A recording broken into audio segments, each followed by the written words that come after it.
Several Saskatchewan communities under a state of emergency. How flooding and washouts are cause for concern. A fuel spill reported in the South Saskatchewan River. What it means for the water supplies for Saskatchewan communities, including Saskatoon. And the province fires back at the federal gun buyback program. What new legislation will mean for gun owners here. This is CTV News with Chantel Saunders. Good evening. We begin tonight with the rising water levels across parts of the province. Flooding has left several roads washed out and some highways closed. Hallie Mandrick with the impact on nearby residents and communities. Flooded areas are becoming a common sight across Saskatchewan. This video posted online showing land flooded near Beauval, the water from spring runoff impacting many communities and highways across the province.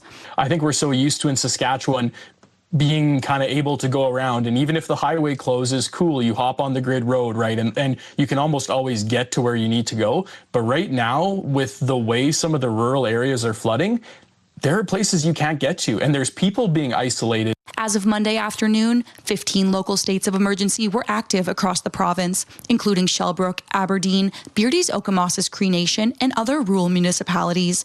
And at the same time, the Highway Hotline reported 19 closures along several highways across the province. Drivers are being advised to check before traveling. The hotline actually has a text report. You can actually see a list there that gives a pretty good synopsis, but there's several across sort of the east central and northern parts of the province. There's quite a few. The flooding is caused by a series of factors, including prolonged winter conditions, which quickly shifted to spring runoff as temperatures increased across Saskatchewan. By the time May comes around, the temperatures warm up quickly because it's sort of like a pent-up demand where the warmth was denied for so long, but then those seasonal temperatures come back. And so we see the melt rapidly happen. For those living in the affected areas, it can be stressful to keep up with the frequently changing conditions. Some of the spots that when I got there, about half the road was gone. I talked to people who'd driven through there 3 hours earlier, and they said the road was dry. And it was like good and everything was solid. So like within that 3 hour period, it went from the road's dry to half the road's gone. According to the Water Security Agency, some areas are expected to see conditions start to improve, while other flooded areas aren't expected to reach their peak flow for another 4 to 6 days. Hallie Mandrick, CTV News, Saskatoon. In east central Saskatchewan, Highway 9 near Kenora is closed and underwater. Travelers looking to reach Sturgis or other areas heading north are advised to take an alternative route. Authorities on the scene say the water has gone up since last night. West of Kenora, Highway 5 also closed. The water subsided overnight, but the pavement is still at risk of collapsing under the weight of vehicles, so it's not currently accessible. Now we're only inches away from our flood stage right now, and there's no end of the water coming for the next few weeks. MLA Sean Wilson says he is in contact with nearby RMs and communities regarding the runoff. Meanwhile, much of southern Saskatchewan is dealing with dry, windy conditions. Many areas either at a high or extreme risk for fire, and in fact, some saw fires over the weekend. That included multiple fires in a 48-hour span in the Kenaston area. The conditions have caused First Nations like Cowessess and Muscopeding to enact fire bans in their communities. The soil is quite wet and damp. Like if you dig down into it, the ground's wet, but everything on top of it is tinder dry right now. We've had some warm days and driving winds. So, once a fire starts, it very quickly and easily spreads through that top surface dry layer and can really take off quick. Communities like Kenaston and Melville are not currently under fire bans, but fire chiefs of both communities say it's a possibility if dry conditions continue. The Water Security Agency says there is no risk to human health following a recent diesel spill in the South Saskatchewan River in Alberta. CTV's Stacey Hine on what the spill means for some Saskatchewan communities, including Saskatoon.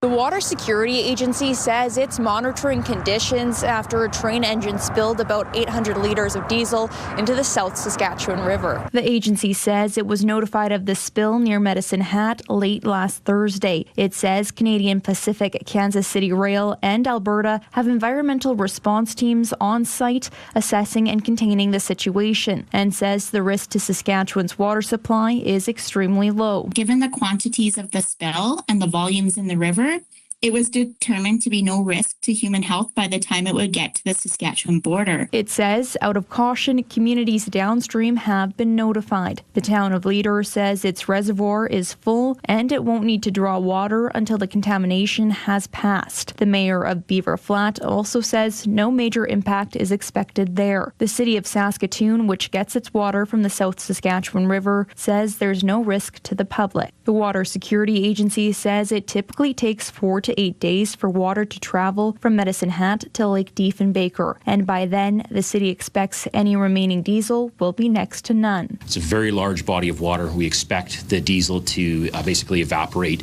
before it hits that, but even if it didn't, the amount of diesel that would be remaining would be basically undetectable from a scientific standpoint. A University of Saskatchewan environment professor says fuel spills are always concerning and can have both immediate and lasting effects. Many of us are familiar with, images of seeing wildlife or birds impacted by oil. We also have the impacts, for example, in the sediments and different areas where you can get those contaminants moving into the food chain.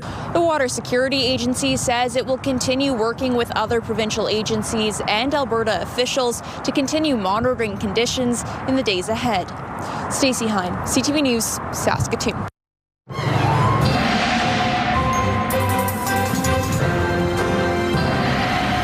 Jeff, it's definitely a mixed bag out there for conditions. And today in Saskatoon, I'm pretty sure I saw some snowflakes. You did see some snowflakes, maybe even some grapple, because it was cold enough to impact a little bit of moisture that was in the air. Yeah, it was cold enough to turn that into something solid.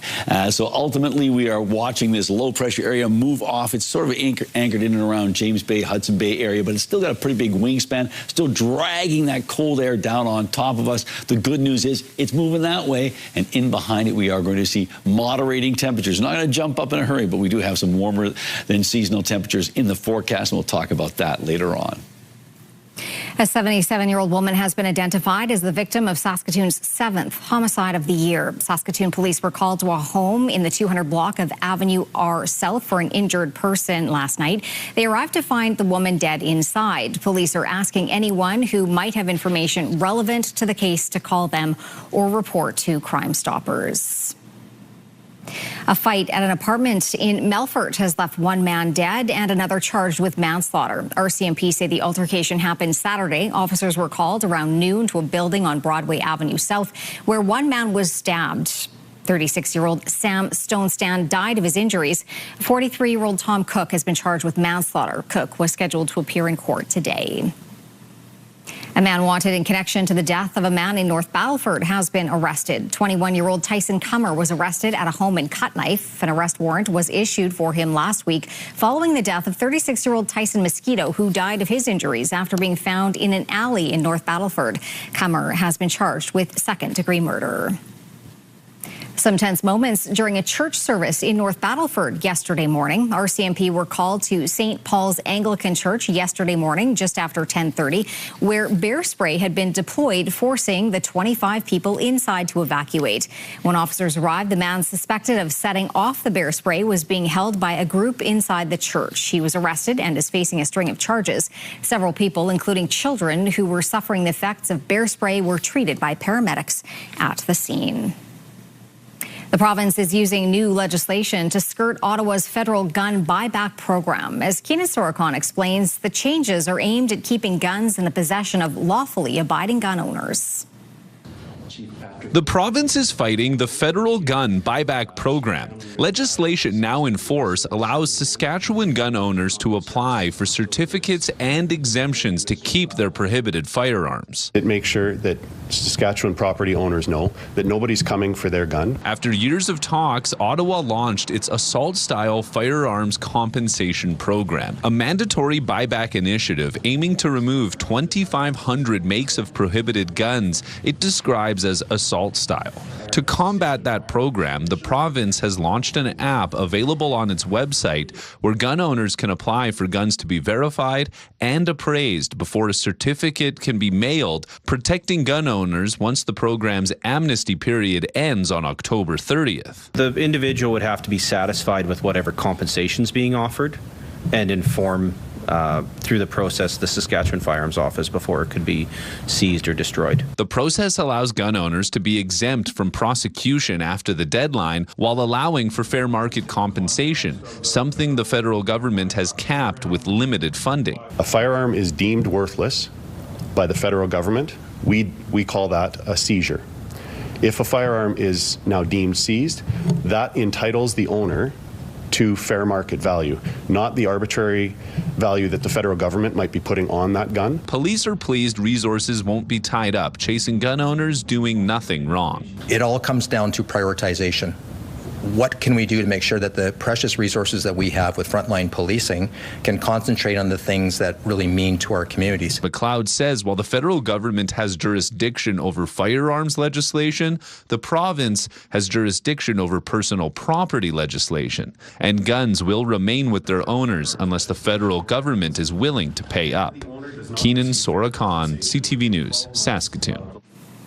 A defamation case against a University of Regina professor has reached the province's highest court. She is appealing a ruling which found a comment on a social media post nearly 10 years ago harmed the reputation of a Saskatchewan author. Donovan Mace has more. A nearly decade-old Facebook comment is at the center of an appeal hearing as a University of Regina professor attempts to reverse a ruling that her comment about a book defamed the author. In 2016, Candace McLean wrote, "When police become prey, the cold, hard facts of Neil Stonechild's freezing death," which examined the inquiry into Stonechild's death and challenged the commission's findings that the 17-year-old was in the custody of two Saskatoon police officers the night he froze to death in November 1990. The officers were fired from the service as part of a broader scandal called Starlight Tours, where police were accused of dropping Indigenous people on the outskirts of the city in freezing temperatures. When the book was released, it was met by backlash and protest, and in a Facebook comment, University of Regina professor Michelle Stewart called it racist garbage, launching McLean's lawsuit. Stewart was found liable for defamation in June.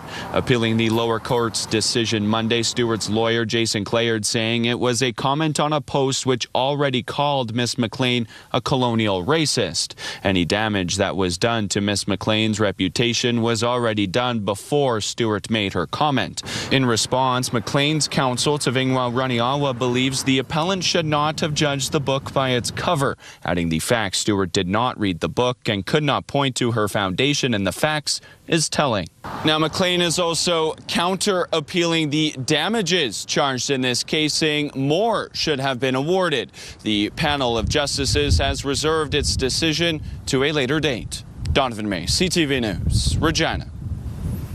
A large appliance supplier in Saskatchewan and across Canada has filed for creditor protection. Coast Appliances, which has locations in Saskatoon and Regina, filed for creditor protection last month.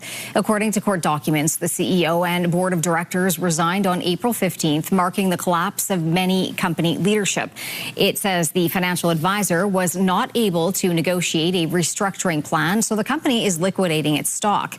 Court documents also show a large portion of Coast Appliances' business was driven by residential construction projects, including single-family homes and multi-unit residential buildings. But the downturn in the new home construction market across much of Canada, along with higher operating costs, accelerated the business's decline. Coast Appliances was also facing an unresolved investigation by the Competition Bureau into its marketing practices, which created further uncertainty for the company.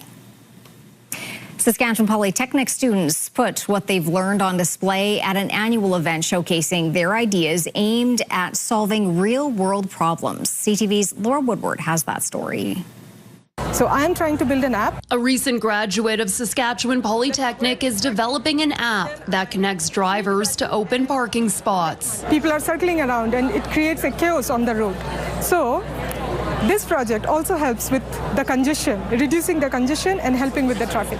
Using cameras and data from parking companies, the app would show drivers where spaces are available in real time. Park Smart, still in the development phase, was one of many projects featured at the Applied Research Student Showcase at Prairie Land Park. Students from different programs presented ideas aimed at solving real-world problems, including this one. It's a hypothetical idea. A marketing concept that combines pottery painting with a local restaurant to create a new kind of night out.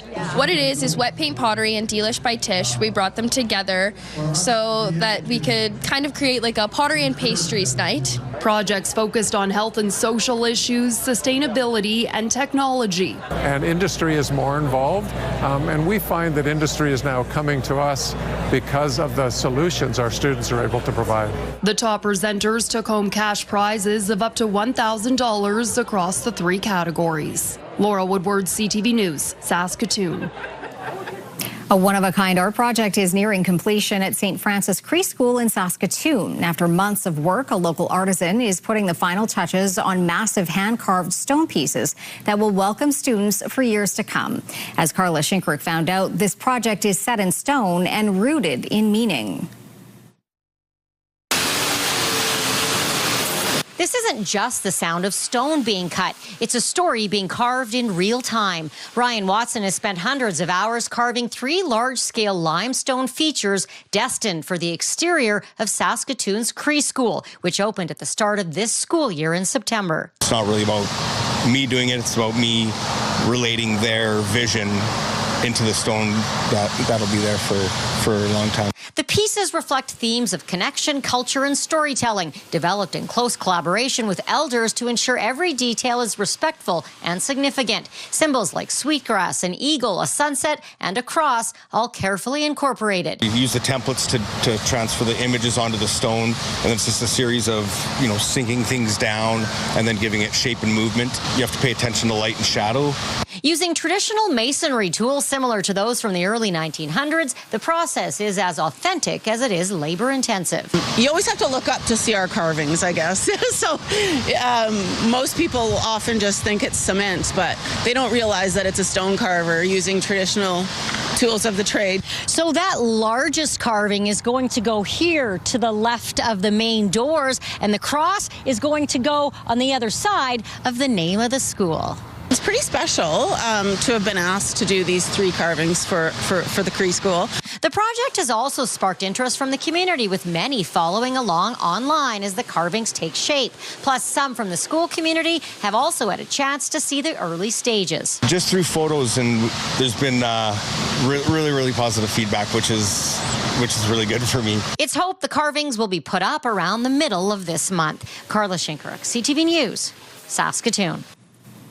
The Prince Albert Raiders returned home as Eastern Conference champions this afternoon to a crowd of enthusiastic fans. The crowd of cheering supporters gathered outside the Art Hauser Center to welcome back the Raiders on the team's return from Medicine Hat. After defeating the Medicine Hat Tigers yesterday in Game 6 of the Eastern Conference Final, the Raiders will now face the Everett Silvertips in the WHL Championship. While the team was fresh off a long bus ride, they still took a moment for high fives and photos with some of their younger fans. The last time the Raiders won the Eastern Conference Final was in 2019. Still to come, what might soon be mandatory in all apartments in Saskatchewan. Also, what needs to be done to address interpersonal violence in the province.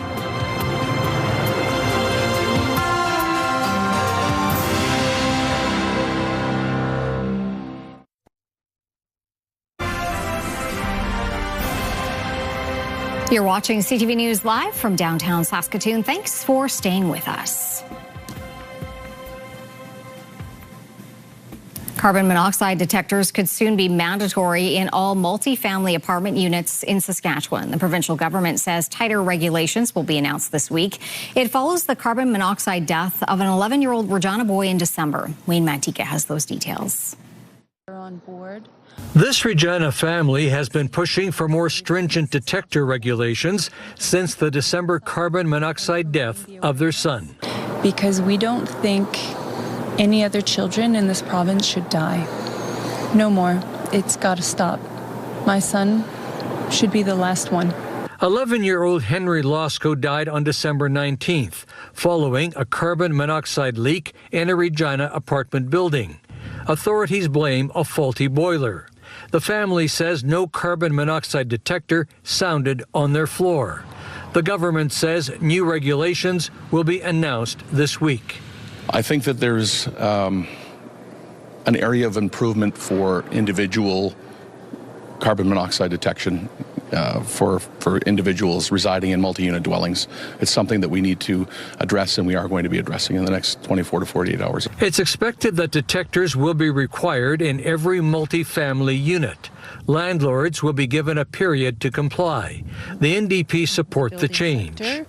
And there is the investigation that is currently ongoing that will delve into those broader, deeper questions. And we'll look forward to seeing what those findings are from that report, to see, what further kind of governance oversight enhancements can be made. With the change, Saskatchewan's carbon monoxide detector requirements are expected to become the most stringent in Canada. The government says it will encourage other provinces to follow suit. Wayne Mantika, CTV News, Regina. High rates of family and intimate partner violence in Saskatchewan remain high compared to other provinces across the country. According to a recent report, Saskatchewan RCMP responded to almost 10,000 incidents last year. Although slightly down from the previous year, Saskatchewan still has the highest victim rate across the country, with the province's northern region accounting for more than 50% of incidents. Experts say more housing is needed to better support victims fleeing from violent homes. Increased awareness, education, and resources from all levels of government, opportunities to collaborate with other organizations, but also being able to look at other provinces and communities that seem to be doing something right. May is Sexual Violence Awareness and Prevention Month in Saskatchewan. The provincial government encourages organizations and individuals to participate in prevention initiatives and access local support services. 3 people are dead after a suspected hantavirus outbreak on a cruise ship in the Atlantic. According to the operator of the ship, there are 4 Canadians on board. This is a look at the MV Hondius, currently anchored off Cape Verde. A Dutch husband and wife, along with a German national, have died. 3 other people are receiving medical attention. The ship departed Argentina about 3 weeks ago. Hantavirus is typically passed to humans from rodents and can cause a severe and potentially fatal respiratory illness. There are 149 people on the ship waiting for the World Health Organization to coordinate medical evacuations. To the Middle East now, where the U.S. military says it has sunk 6 Iranian boats in the latest test of a fragile ceasefire. The U.S. claims the small boats were targeting civilian vessels. It came after the U.S. military said 2 American-flagged merchant ships successfully moved through the Strait of Hormuz after it launched a new initiative to restore traffic. Earlier today, reports out of Iran said 2 missiles hit a U.S. warship, but U.S. Central Command said no American Navy ships were struck. And the United Arab Emirates says a drone strike originating from Iran targeted an oil port in the country. In a statement, the UAE's foreign ministry says it has reserved a full and legitimate right to respond to the attacks. Crews were dispatched to contain a fire that ignited following the attack at an oil industry zone. Local officials say 3 Indian citizens were injured and taken to hospital. UAE officials also issued mobile phone alerts to residents in Dubai and Abu Dhabi, warning of the possibility of missile attacks. The Prime Minister was on his way back to Canada today after wrapping up a series of overseas meetings in Argentina with key European allies. He attended the European Political Community Summit with discussions about security, politics, and infrastructure. For the very first time, we have invited a non-European guest, the Canadian Prime Minister Mark Carney. This marks the first time that Canadian Prime Minister has spoken at the summit. It included EU countries along with Turkey and Ukraine. The Prime Minister said countries must deal in the current reality and not the world order they would prefer to be operating under.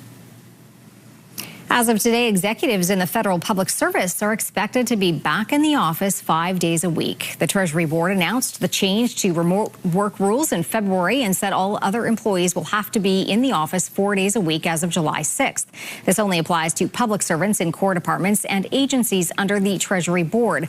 Some other agencies, like the CRA, have said they intend to do the same. Some unions have responded by filing unfair labor practice complaints. All right, Jeff, I think we just have to get through the next couple of days, and there should be a change, right? There should be a change, but today is May the 4th, Chantal, and so you know what? I think it's probably time we give you a little bit of an update on the ice planet of Hoth. That's what we're anticipating. So ice planet of Hoth, we're talking about overnight temperatures of around minus 60 degrees tonight. Tomorrow's high, minus 26, which is up from the usual minus 32, but not as warm as it's going to be at the height of summer, which is minus 10. And in case you were wondering, the volcanic eruption risk is moderate. So there you go. So there's our ice planet of Hoth forecast for tomorrow. Here's what we got going on right now in Saskatoon. A little warmer. In some respects, doesn't feel like a lot, though. 6 degrees in Saskatoon, 5 in Prince Albert, and 4 in the Battlefords. And in all three locations, it's windy, so it has been a cold day, not just in these places, but in other parts of Saskatchewan.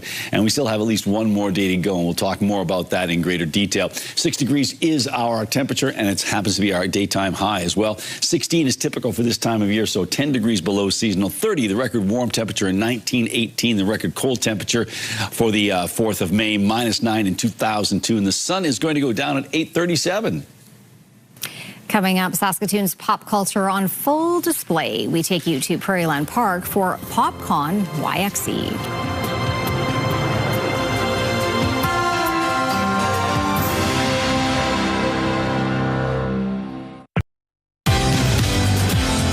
Respiratory virus on the rise. Tuesday on your morning, spring cleaning. The shop, the barn, the attic could increase the risk of hantavirus in some cases. What you need to know. All right, let's take a look through the live lens of Skycam. And as you can see, some light, fluffy clouds out there. Are they light and they fluffy? Well, they're fluffy. We can certainly say that much. And the potential for some rain is there, but it is on the low side of things. So we're keeping our eye on, well, I mentioned it earlier on, we got this big low pressure area. It's centered now pretty much out around the James Bay, Hudson Bay area, but its wingspan extends well back into the Prairie provinces, so bringing lots of cold air. You can see that swooping of the images there. And warm out in BC. It's going to stay that way, so the risk of potential wildfires is certainly there. Lytton, BC, yesterday hit 32 degrees, so some very warm temperatures there.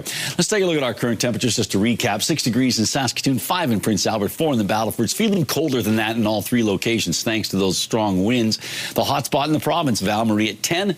Collins Bay, the cold spot at minus 10. So into our current temperatures for the larger communities. 4 degrees in Lloydminster, Moose Jaw, Regina, and Estevan, 5 in Swift Current and Yorkton. Into central parts of the province, not much of a temperature range here at all. Just 3 degrees, from 3 degrees in a number of communities up to 6 in Kindersley and Watrous, and here in Saskatoon. Up north, 0 degrees in Stony Rapids, minus 1 in Collins Bay, South End, and Sandy Bay, Island Falls. It does warm up to 4. That's in Buffalo Narrows. And down south, no double-digit temperatures here. Temperatures ranging from 4 degrees in many communities up to 7 in Leader. So basically, temperatures hovering around that 5 or 6 degree mark in the Southland. Here we go with our future cast. Well, as you can see, that slow moving low, it doesn't look like it's moving hardly at all, but that colder air is going to move out eventually, but it's still going to be an impactful situation for tomorrow. And we could see some stronger winds in the morning and then backing off in the afternoon. Temperatures hovering around 5 degrees for northern Saskatchewan tomorrow with a mix of sky conditions. For west central Saskatchewan, temperatures basically around 9 degrees, and just slightly warmer in the southwest. 10 in Maple Creek, Leader, and Outlook. Swift Current at 8 degrees tomorrow. 8 degrees as well in Moose Jaw. 1 degree cooler in Regina and Estevan. 4 for a high in Yorkton, and 6 degrees for Melfort. 7 in Watrous. 6 in Humboldt, and 4 in Hudson Bay. The detailed forecast for the Battlefords dropping down to minus 3 tonight. Sunny tomorrow on a high of 10, still way below seasonal. 14 on Wednesday, but into the above seasonal temperatures for Thursday and Friday at 19 degrees. Back backing off a bit on Saturday. Mother's Day looking not too bad. 18 degrees with mainly cloudy skies. And 1 week from today, 21 degrees. A slight chance of showers for Prince Albert and area with windy conditions, -3 degrees, 8 degrees tomorrow. Then on Wednesday, mainly sunny and 12, still below seasonal, but above seasonal, but just on Thursday and Friday at 16 degrees, 11 on Saturday, 14 for Mother's Day, and 18 1 week from today. And Saskatoon, possibility of some showers, as I mentioned, with windy conditions, wind gusts up to 50 kilometers an hour. 9 degrees tomorrow. It's still kind of breezy. Wind gusts up around 40 kilometers an hour. And then as we make our way to Wednesday, 13 degrees, still a couple of points or a few points below seasonal, but mainly sunny, so it'll probably feel a little warmer. 19 on Thursday and Friday, 14 on Saturdays. Monday, or rather Sunday for Mother's Day, we've got 17 degrees, and 1 week from today, 22 big degrees.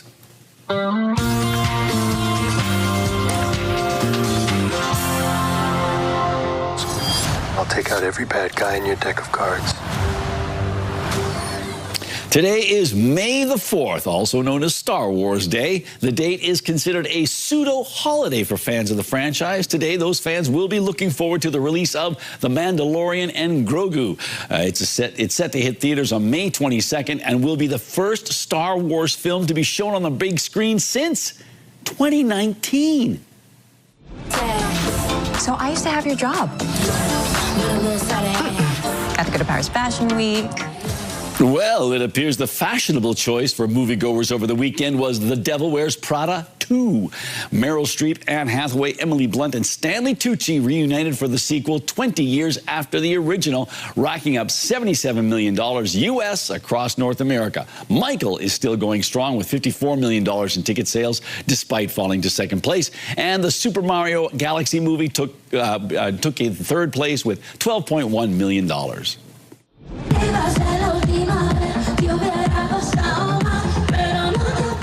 Colombian singer Shakira performed to a massive crowd at Rio's Copacabana Beach during a stop on her world tour. She delivered her biggest hits in front of what local officials said was an estimated, get this, 2 million people. The free concert is part of an initiative aimed at boosting tourism during the Brazilian city's shoulder season. Last year, a similar massive crowd attended a free Lady Gaga concert at the same iconic beach. All right, Jeff, time for Pick of the Day, and it's all about the critters. Yes, one way or another. We're going to start off with this picture here. This comes to us from Terry. This was taken Sunday afternoon on my way back to PA, just on the other side of McDowell. They were snacking on pussy willows. Love your show, you and Chantel. There you go. Well, thank you for that, Terry.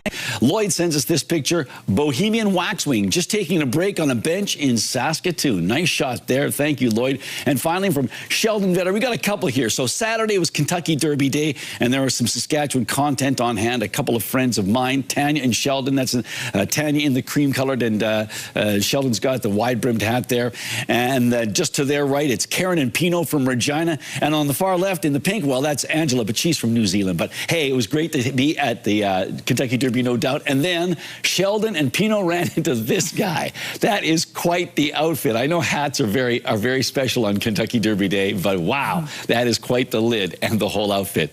That beard is amazing. So thank you, Sheldon, for sharing those photos. I'm sure you had a great time at that great race. If you'd like to share an image with us, you can by sending it to cfqcnews@ctv.ca, and please put Pick of the Day in the subject line. Still to come on CTV News, a popular place to be over the weekend. What drew hundreds to Prairieland Park over the weekend?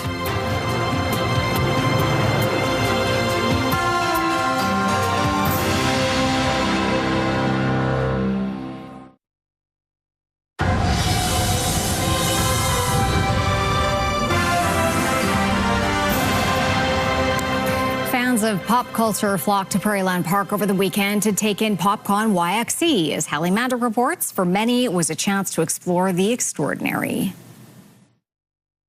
I'm looking for a droid. Seen any droids? Crazy characters, your favorite superheroes, along with games and entertainment. PopCon had it all in Saskatoon this weekend, and the event has quickly grown in its 2 years. There was previous iterations of PopCon, which were mildly successful. Last year was the first year we branded it that name. Took off, we've grown, and yeah, we're bigger than better than ever. This year saw a steady increase in attendance and entertainment. For those who have been around for the various iterations of the event, it's promising to see the convention grow within Saskatoon. It's gotten real big. I've noticed it's really incredible how people are. I'm just glad they're able to still have this. This year's PopCon was also strategically timed to follow Calgary's version of the event, which means that talents like makeup artist Amanda Tozer can showcase their work to more fans across different provinces. My fun part is when I hear the blood-curdling screams, and then I'm like, yay, I did my job, right? And here at these expos, people want to see the magic, and they want to see the creatures, and they want to have fun with it, right? So I like being a part of that. And the hours of work that went into Tozer's idea certainly paid off. We do get a reaction. This is what we do. So we love making the magic, and the work, it's an iceberg. So there's 90% of it you don't see. You don't see all the work that comes into this. You see the 10% of the magic. Hallie Mandrick, CTV News, Saskatoon. When we come back, why Saskatoon residents will be alerted to an emergency and later taking the right steps to address mental health.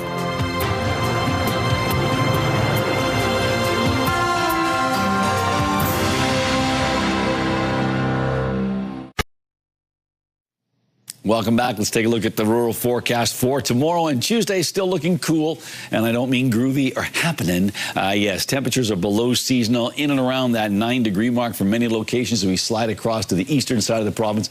Temperatures do get a little colder. Daytime highs of just 4 degrees for Hudson Bay and Wynyard, so it's like, yeah, not good.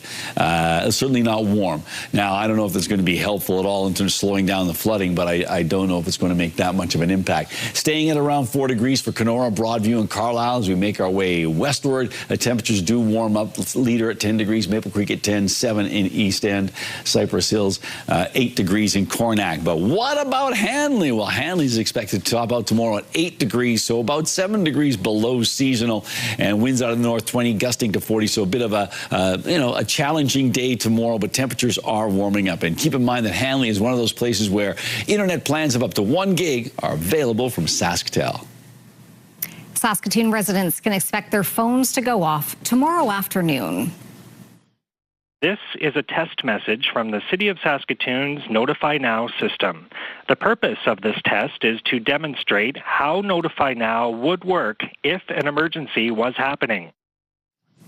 The city says anyone who has signed up for a Notify Now account will receive a test alert tomorrow afternoon. Notify Now is used to alert the public of a safety situation where there is an impending, escalating, or emergency and residents need to take immediate action. The test will be sent to subscribers by text, phone call, or email at 2 p.m. depending on how they signed up for the alerts. The National Emergency Alerting System Alert Ready will also be tested Canada-wide on Wednesday at 1:55 p.m. It will be sent through wireless devices, radio, and TV. The first data hall for Bell's major AI complex in the Regina area is slated to come online in the first half of 2027. Bell's latest update states early site work began the day after receiving approval from the RM of Sherwood last month, a controversial process for those opposed to the project. Today, Bell outlined a list of 8 construction partners for the early phase of the project. 7 are Saskatchewan-based. The other is based in Brandon, Manitoba, and will be providing pre-engineering building components for several AI projects across multiple sites. BCE is the parent company of Bell Media and CTV News. It's an unexpected offer. A company that sells video games is looking to get into a different kind of retail business. Morella Fernandez explains. Video game retailer GameStop wants to buy eBay. It made a cash and stock offer of about $55.5 billion US for the e-commerce platform. GameStop has been trying to find new revenue streams since consumers have turned away from brick stores to buy games online. GameStop is a US $11 billion company. eBay is a US $48 billion company. It says it has received the offer and its board will review it. Here are the closing numbers for the day. The Canadian dollar is down to 73.46. West Texas Intermediate up over $4 to 106.42. Western Canadian Select is down over $3 to 78.67. And the TSX lost 252 points today. Those are your business headlines. I'm Marilla Fernandez. Turning to local gas prices now, the average price in Saskatoon is currently at $1.88.7. The lowest price is $1.79.9. On Saskatchewan markets, Cameco dropped $2.44, and Nutrien finished the day at $103.20. Coming up, how Saskatoon is on the path to addressing youth mental health. Then the city swings into the season.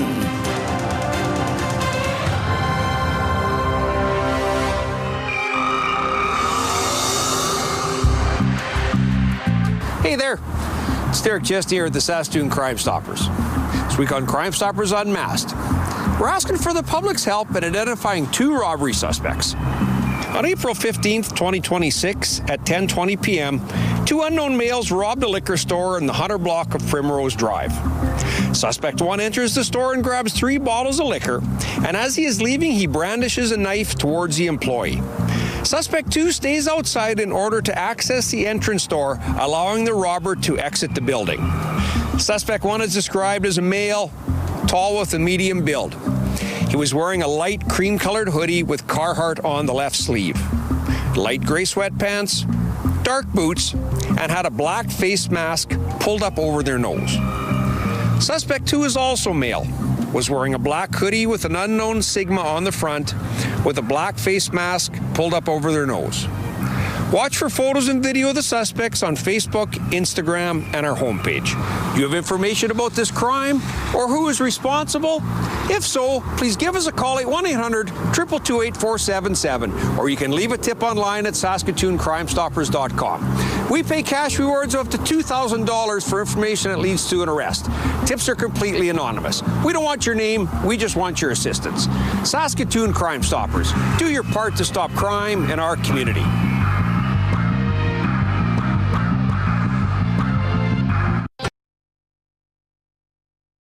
Select Hair Service is brought to you by Sage, the beauty bar. Stay with us. We've got another full night of great shows for you right here tonight on CTV. Well, despite the wind, people donned their sneakers and went the distance to help youth struggling with mental health. 3, 4, 5, let's walk! The BMO Walk So Kids Can Talk was held yesterday morning. The annual event raises money for Kids Help Phone, which is a free support line for children and youth struggling with their mental health. The 5-kilometer walks were hosted across the country, which saw more than 14,000 Canadians participate. Jeff and I were honored to MC the day. Since 2020, there's been an increase in need for the Kids Help Phone. The Kids Help Phone has had many contacts, and 75% of the youth say that they've told somebody something that they've never told anybody before. This year, just over $3.7 million was raised across the country. Quite windy, but not bad in the morning, temperature-wise. Yeah, believe me, it got windier in the afternoon, so I was very happy that this was a morning event. Yes, and there was a first-ever flag-raising ceremony. Yes. So the wind helped. The wind helped with the aesthetics of the flags, yes. This is true. All right, well, this weekend also marked the opening of many golf courses across the province. And Saskatoon golfers took to the greens at the Wildwood Golf Course. City Golf Course is opened on Friday afternoon, and staff say tee sheets were full for the entire weekend. Well, it's a sport that, of course, is sensitive to the weather, and when it's nice, everybody wants to get out, and a lot of stepping. We've maybe put a little weight on over the winter, and we want to take that off now. And a lot of walkers come out, and everybody's just anxious to get out there and play some golf. Staff say they are excited to welcome golfers after such a lengthy winter in Saskatchewan. And Jeff, you're working on the forecast. I'm working on it. The golfers out there. Believe me, I know they're not happy with me at all. No. Mm-hmm. But there's hope, maybe. There's plenty of hope. We've got some warm temperatures showing up next week. And temperatures towards the end of the week, not bad. But let's take a look at tomorrow. A little quick looky-loo here. 1 degree at 9 a.m., 4 at noon, and around 7 degrees around 5 o'clock. So mid-afternoon around 8 or 9 degrees. But it's still going to be kind of breezy as we make our way into the afternoon. So keep that in mind. Yes, definitely. And Mother's Day weekend is looking pretty decent. Right now, it's looking pretty good. Temperatures slightly above seasonal and mainly cloudy skies. So maybe we'll see a bit more sunshine on Mother's Day. But moms are sunshine in and of themselves. Yes, they love us regardless. They do indeed. What the weather holds, right? That's right. I think That's so. right. Okay. Anyhow, we've got ourselves a decent situation as we roll into next week. But hold on.